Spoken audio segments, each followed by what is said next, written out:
Olé. Salut World Golfer, bienvenue au golf de Margaux. Aujourd'hui je suis avec Christophe Lajoie et on a la babatte à la main et le Trackman pour vous faire le top 5 des astuces de Chris pour taper plus loin. Donc Chris va vous donner tous ces petits tips qui vont lui permettre de vous expliquer pourquoi il met des énormes patates. Donc on va faire à chaque fois des swings, on va prendre les données sur le Trackman pour voir la différence en termes de vitesse d'un swing à l'autre par rapport à ce que tu auras mis petit à petit en place. La logique c'est que ça devrait augmenter au fil des balles. J'espère. Voilà, donc on va pas parler de contact et d'endroit où elle part, là c'est vraiment purement et simplement de la vitesse. Yes. Voilà. Chris, juste pour avoir une ordre d'idée, là on est très froid donc on va pas swinger vite. De toute façon là je peux pas. Je sais même pas si on peut tourner, mais quoi qu'il arrive on va essayer de voir s'il y a des différences. Normalement tu la swings à combien? Je dois être à 110. Ouais, 110. En normal. Quand tu l'accélères, je me rappelle, la dernière fois, tu étais monté à 121. Ouais, mais là, j'avais pas les 22 coups. Mais ouais, il faisait chaud, et puis il avait déjà tapé 20 drives en faisant en des chaussons. Donc, c'est parti pour ta première astuce. Allez. Alors, la première astuce, pour moi, elle est hyper importante. C'est qu'il faut que je puisse tourner un maximum le haut du corps. Ok. Pour moi, c'est un peu comme si chacun a un moteur. Je ne veux pas dire j'ai 300 chevaux sous le capot, mais chacun a une puissance qui est différente. Une force différente. En fait, l'idée c'est de se dire, si j'ai une dodoche, j'accélère pied au plancher, au bout de 50 mètres, à quelle vitesse je vais me faire flasher. Ouais. En gros, ce qu'il faut, c'est de se dire, même si on a une dodoche, à ce moment-là, peut-être qu'en ayant 70 mètres d'élan, on va se faire flasher plus vite. Ouais. Donc l'idée, en fait, ça va être d'augmenter pour moi au maximum l'amplitude de la prise d'élan. Ok. Donc pour ça, Pour aller loin, qu'est-ce que je vais faire? Je me dis que si j'ai besoin d'élan, ça veut dire qu'il va me falloir aussi plus de rotation. Okay. Et pour avoir plus de rotation, il va falloir que je mette un ou deux petits trucs en place, à savoir dans un premier temps, ne pas limiter. C'est-à-dire que je sais où ça coince. Ouais. Pour moi, généralement, ça coince au niveau donc, du bas, et pas forcément du haut. Et pour arriver à dérouler tout ça, je vais ouvrir le bas. Alors, comment faire? Un truc tout bête, si je viens, rentrer les pointes de pied, c'est une exagération. Ouais, oui, c'est vrai. On va le faire. On va le faire. Tu vas taper avec les pointes de pied qui sont vers l'intérieur. Voilà, on nous dit souvent qu'il faut avoir les deux pointes de pied bien alignées, bien droites. Ouais. Pour moi, en fait, c'est un détracteur. Ouais. Donc l'idée, ça va être justement d'enlever le tracteur. Donc là, je vais exagérer, je vais rentrer les pointes de pied, mais en faisant ça, ce qui se passe, c'est que j'ai aucune mobilité en fait sur la partie hanche. Ne te blesse pas non plus. Puis les genoux, ça tire. Ah, bonjour. Donc je rentre les pointes de pied, c'est ridicule, mais vous allez comprendre pourquoi. Attends, stop. Ton pied gauche, il est pas rentré, tu triches. Oh là là. Allez, rentre les deux. Ok. On dirait un pingouin qui joue quoi. Ah, je suis bloqué. Ouais, mais elle est pas Après, si mal. elle est claquée, hein. Je dis pas le contraire. Donc là, je suis à 102.7 en termes de vitesse. Alors, maintenant, première astuce, donc, ouvrir les pointes de pied. Alors, Montre-nous comment. Ce que je fais pour arriver à trouver ça, c'est pas compliqué. En fait, je me mets tout le poids sur une jambe et en faisant ça, je vois que la tête, comment dire, c'est peut-être pas exactement le truc, mais je sens que la pointe de pied a tendance à se réouvrir. Donc ce que je fais, c'est que ce que je fais en fait, c'est que je laisse naturellement ce qui va se passer. C'est-à-dire que quand je change de pied, on le voit souvent en l'air, plutôt que de brider et de garder les pieds un peu en mode je recroqueville à l'intérieur, je les laisse s'ouvrir naturellement. Ok. Voilà. Et donc là, ça va me donner une ouverture un petit peu, genre en gros 10-15 degrés à droite et à gauche. Et ça va me permettre donc de pouvoir augmenter l'amplitude. Ok. D'un côté, forcément avec le pied droit. Voilà. Et ensuite de l'autre, avec le pied gauche. Voilà. Donc un petit peu les pieds en canard. Allez, c'est parti. Allez. Ok. Déjà c'est mieux, ça tourne davantage. Logiquement, voilà, 111,1. Oh joli, 1-1, 1-1. 1-1. Moi je suis 1-1. Donc ça nous permet de voir directement que juste le setup de Chris, donc sa première astuce, est super importante parce que si vous partez avec déjà des limitations au niveau articulaire, donc des hanches, quoi, avec un mauvais setup, vous limitez forcément votre potentiel en termes de vitesse parce que les articulations seront bloquées. Donc deuxième petit point. Il fait moins froid, ça va. Ouais, il y a moins de vent. Comment ça y est. Ouais, c'est ça. Deuxième point, on a dit toujours dans la volonté d'aller plus loin, j'étais encore restreint là. Ouais. Pourquoi? Parce que je me suis obligé à conserver le pied au sol. Donc celui-là, si je devais prendre plus d'élan, j'exagère, je prends de l'élan, je recule. Sauf que là, bon, on va éviter de se déporter trop.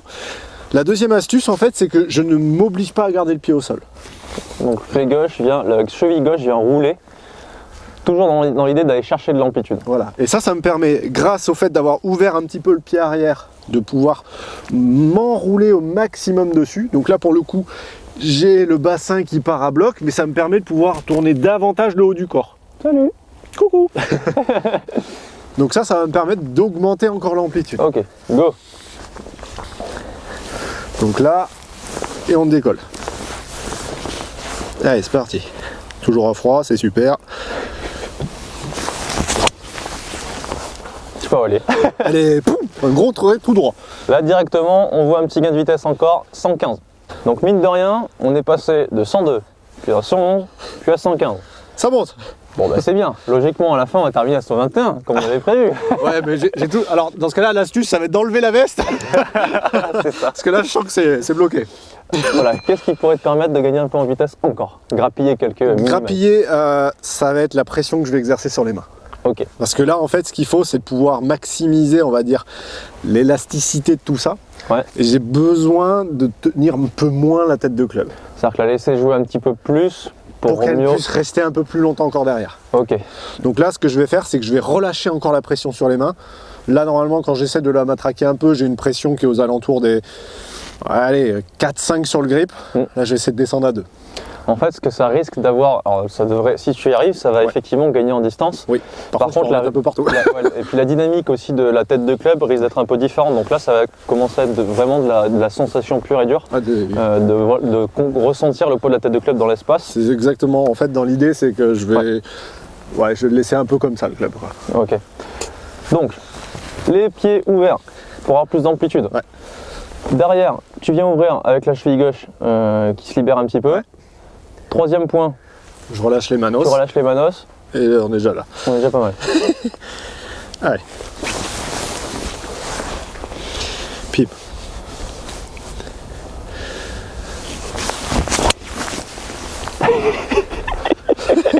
116 !» C'est pas compliqué, hein, on m'a toujours dit, si tu prends un ressort, tu tiens bien la base, tu prends bien le haut, tu le serres à fond, et là, au dernier moment, ce que je fais, c'est que je tourne le bas Dans le mauvais sens pour pour relancer. repartir encore plus haut. Donc là, en au gros, niveau des hanches. c'est mon optimal. C'est-à-dire que là, ce que je vais avoir comme sensation, c'est pas compliqué.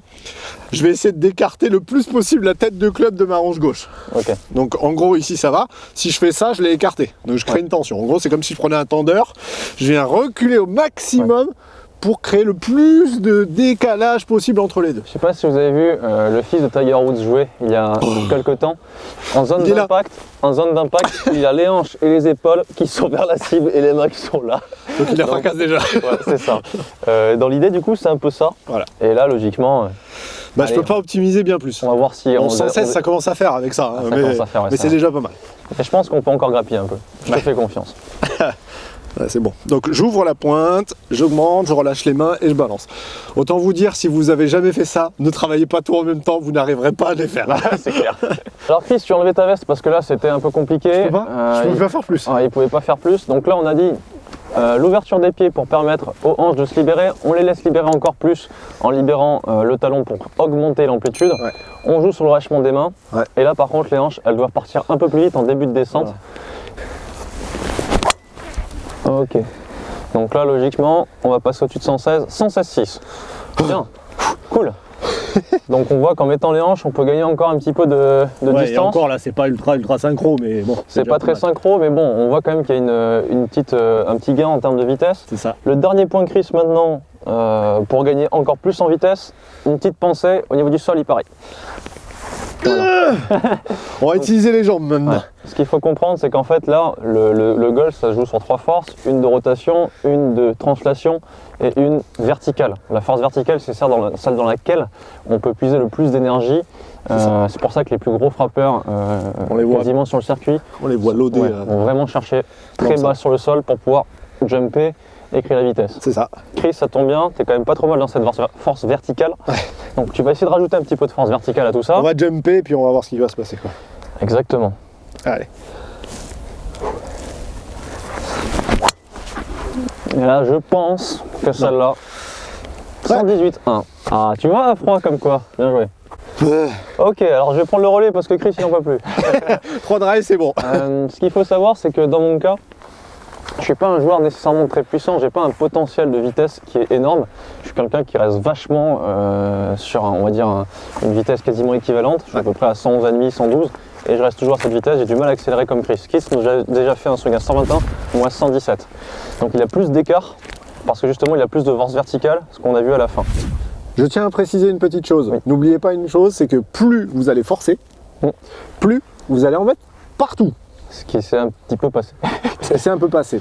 D'une manière générale, trouvez votre vitesse de croisière entre je prends des risques à déchausser et je garde une vitesse de croisière pour la mettre sur la piste. N'oubliez pas, les joueurs professionnels d'une manière générale se brident un petit peu pour optimiser au maximum le rapport vitesse et précision. Donc c'est bien d'aller chercher de la vitesse, mais attention de ne pas trop en mettre. Quelquefois, il y en a, c'est l'effet inverse. Vous êtes peut-être à 110% lorsque vous frappez vos drives. C'est pas forcément la meilleure façon pour arriver à optimiser le driving. D'accord ? Là, on part sur un swing de Chris qui est un swing de pro. Lorsqu'il parle de relâchement des bras, etc., certains vont le ressentir, et il y en a plein qui le disent, moins j'en mets, plus je vais loin.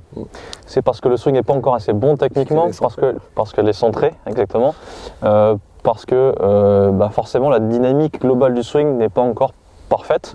Par contre, ce qu'a dit Chris, c'est juste. C'est-à-dire que si vous faites partie des joueurs qui ont du mal à aller loin, si vous ne poussez pas votre swing dans les retranchements, vous ne saurez pas votre capital vitesse. C'est ça. On ne dit pas que vous allez passer à des vitesses comme Chris, mais par contre, il a quand même réussi à gagner 16 miles avec 5 astuces. Peut-être que vous allez gagner 16 miles, vous allez passer de peut-être 90 à 106, de 80 à 96, on n'en sait rien. Peut-être juste 2-3, on n'en sait rien. Mais pour aller loin, déjà, il faut essayer de libérer toutes ces choses-là.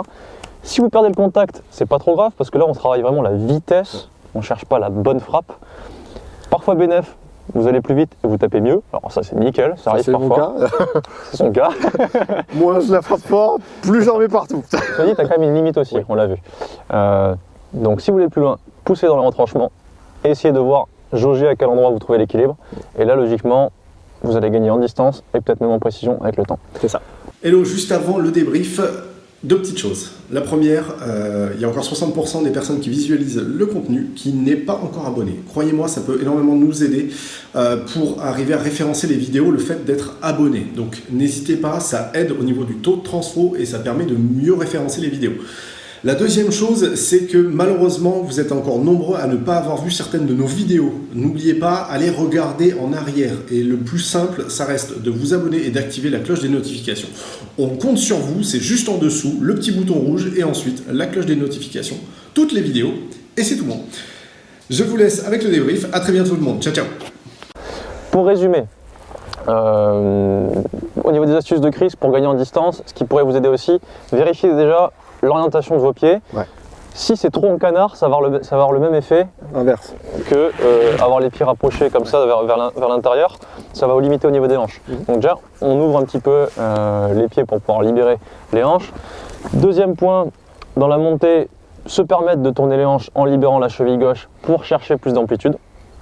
Donc là, logiquement, on devrait aller plus loin déjà. Troisième point, relâcher comme il faut pour garder l'armement. Donc là c'est le début du swing où en fait on laisse le club libre au niveau de la pression sur tes mains, ce que je vous expliquais. Toujours dans la recherche de vitesse. Quatrième point, rechercher lorsque tu redescends, avoir les hanches qui viennent vraiment s'effacer derrière pour permettre de créer un différentiel entre le début de ta descente et la zone d'impact. Toujours dans la recherche d'avoir plus d'angle. Et enfin, là on va carrément chercher encore plus loin dans l'énergie, en allant chercher à la montée, début de reprise d'appui, vraiment fort dans le sol, pour créer de la force verticale, être explosif et libérer tout en zone d'impact. Tu es passé de 111 à 118 avec ces 5 petits, non de 102 à 118 avec ces 5 petites astuces. C'est ça. A bientôt pour un nouveau top 5. A plus les amis. Ciao tout le monde. Salut.